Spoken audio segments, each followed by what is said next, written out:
America is the richest and most powerful country in history, but America's rise to number one was actually quite unexpected. In fact, most of North America was ignored for more than 100 red years after it was discovered. Here's a map that was made right before Christopher Columbus discovered America. The Vikings said they had discovered an island somewhere over here, but no one realized that it was actually a continent, so Columbus believed that he could find a trade route to Asia by sailing west. But actually, he found some islands in the Caribbean Sea. Columbus didn't find the spices he was expecting, but he still believed that he was close to India. So, he called the natives Indians, got some goodies, and took them back to the King and Queen of Spain. Hey, Your Majesties, I just got back from Asia. Great. Where are the spices? Well, we haven't found the spices yet, but they've got lots and lots of gold. Now you're talking, Columbus? Go back. Tell them all to be Christians and bring back that gold. A few years before Columbus claimed the West Indies for Spain, the Portuguese had discovered that they could reach Asia by sailing around Africa. So, Spain and Portugal drew a line right down the middle of the map, and they agreed that all the non-Christian lands on this side of the line would belong to Portugal, and everything on the other side would belong to Spain. So the Portuguese sailed to Asia and built a huge trading empire, and the Spanish got busy conquering their half of the world. All of the interesting parts of the Americas were down here where there was lots of gold, silver, and people. So that's where the Spanish went. Actually, the Spanish also sent an expedition into North America in 1539, but they didn't find gold and silver. So they mostly ignored all these useless lands up here in North America. The English actually sent an explorer to North America, while the Spanish were still exploring the islands in the Caribbean. That was 16 years before the Spanish discovered Florida. But after that, the English waited almost 100 red years before they tried to colonize America. England's first colony was established at Roanoke, North Carolina in 1585. But the same year, England got busy fighting a war with Spain, and that colony mysteriously disappeared. So they tried again at Jamestown, and this time it worked. Next, the Pilgrims arrived in Plymouth.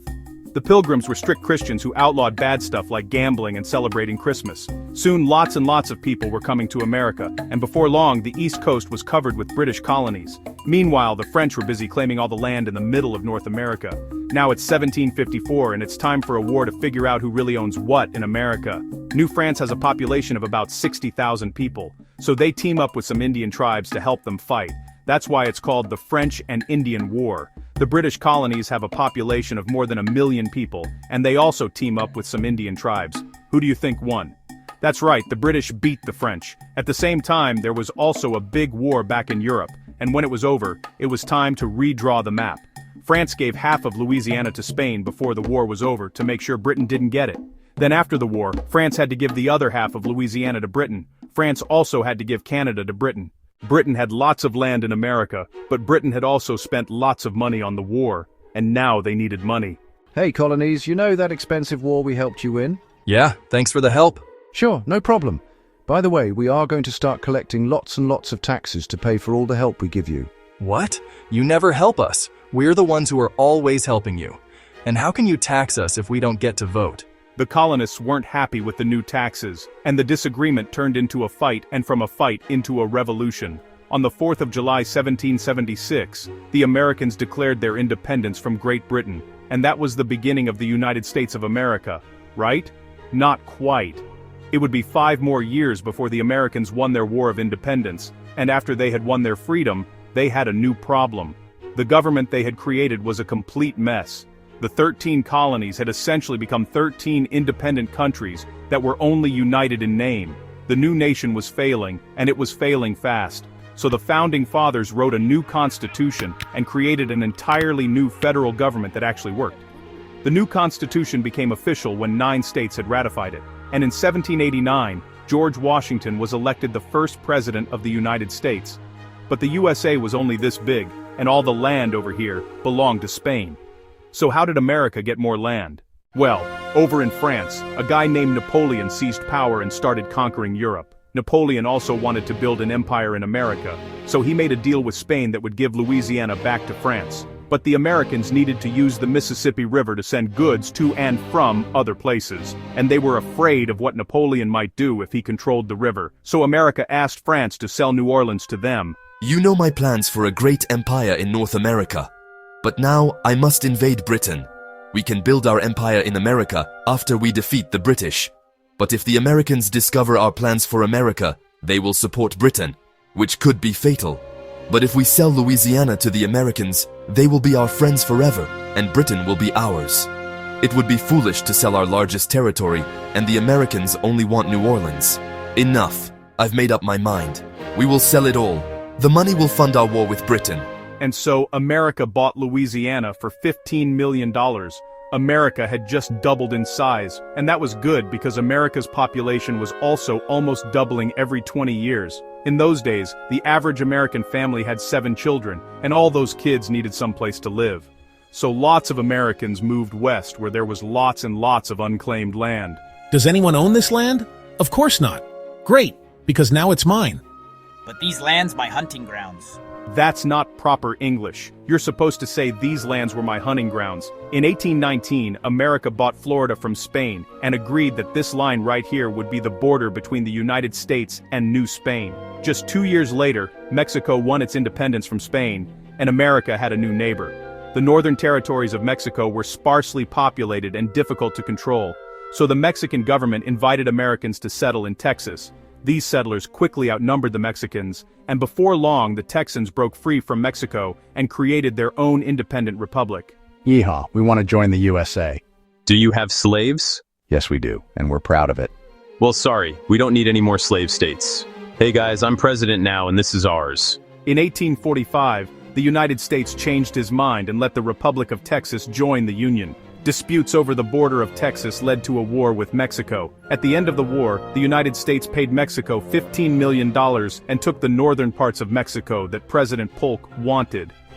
Just 5 years later, the United States also bought another piece of land from Mexico for $10 million. Meanwhile, the British agreed to let the Americans have all of the Oregon Territory below this line, as long as the British could have everything above the line. And so in just 50 years of great luck and one ugly war with Mexico, America now stretched from sea to sea, and now there was nowhere left to expand. Unless... Hello, Uncle Sam. I found an island in the middle of the ocean.